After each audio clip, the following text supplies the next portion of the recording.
Hello, welcome back to Calculus. This is a video for 4.2, and what I want to talk about is this thing called an inflection point. So 4.2, and this is part of the second derivative test, so second derivative test. Okay, and we're going to be talking about this thing called an inflection point, okay? And what we've talked about before is that inflection point is when we change from concave up to concave down, that point, okay? But what I want to do is talk about where you see this in the real world, okay? And what I want to do is come in here and I'm going to draw a graph, okay? And I'm going to draw this graph as a graph of time and distance. Okay, and we'll do distance in feet. Okay, and time in seconds. Okay, and what I want to model here is a situation where we drive a car. We're at a stop sign. So let's write this down. That this is the situation. Okay. Okay, so we're at a stop sign. Okay. And then we accelerate and then decelerate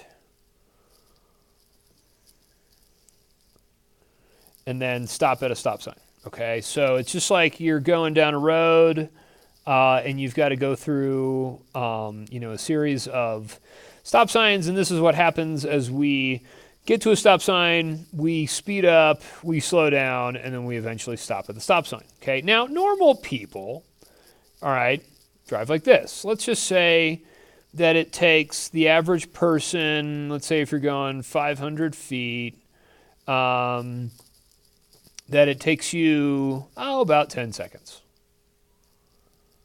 Okay, and so, here's the end point. Okay, here. And, if you're a conservative driver, then what you do is you start here at 0, okay, distance traveled. We're going to travel a distance of 500 feet in 10 seconds, but it's not going to be a straight line, okay? What we're going to do is we're going to, we've got our foot on the brake.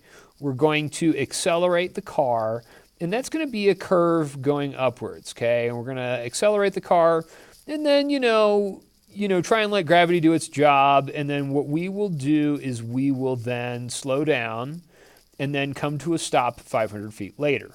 Okay, this point right here, okay, is where we change concavity. This, remember, is called the point of inflection.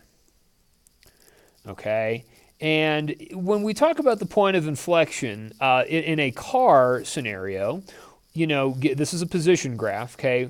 We're accelerating, so our second derivative is positive.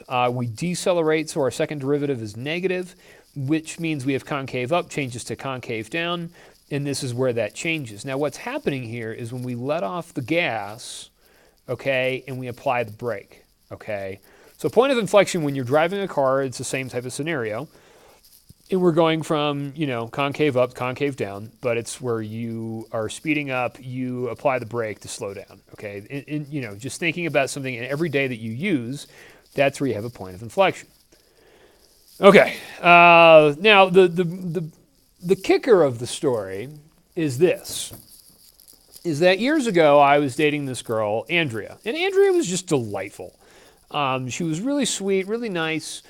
And this is back when I lived in Kansas City, and she lived for 8 years in Los Angeles. So she spent, the moment she left college, 8 years later to when she's 32 or 30, to live in LA. And when you live in LA, or if you've ever been to Los Angeles, you realize that people drive like absolute maniacs.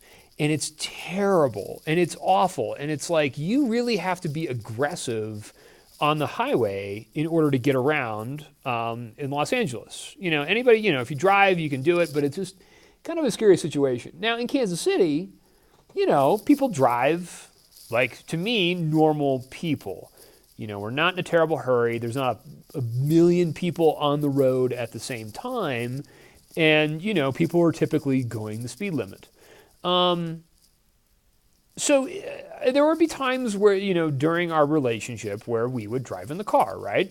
And I remember Andrea at one point did this. She went to get her car serviced and she said, "Hey Joe, I just got brakes a year ago, and now I've got my brakes are like almost worn out and I have to get new brakes." And she's like, "This is just ridiculous. I feel like these guys are, they're not being truthful. They're not telling me what I need to know. And they're just trying to get some money out of me." And so I sat there after watching her drive and I was like, Andrea, I'm sorry to say, but I think that they're probably right. And she's like, "Well, what do you mean?" So I told her, I drew this graph for her, okay? And I said, "This is your point of inflection. This is when you apply the brake." I go, "Here's what you do when you drive." So I drew this graph for her and I said, we start here at time 0 and you speed up so fast and then you just slam on the brake. And so right here is Andrea's point of inflection. Okay, so we'll call this the POI. Okay, and she would do this maybe in about 4 seconds. Okay, to the average person who does this in 10 seconds. And she's like, "Well, I'm trying to get where I need to go." And I'm like, "Well, that's fine, but you're killing your gas and then you're slamming on your brake and you do this all the time. And, that's probably why your brakes are out." And so she got really, really upset with me. Wasn't that big of a deal. We're not together anymore, but I wouldn't say that was the catalyst for the breakup.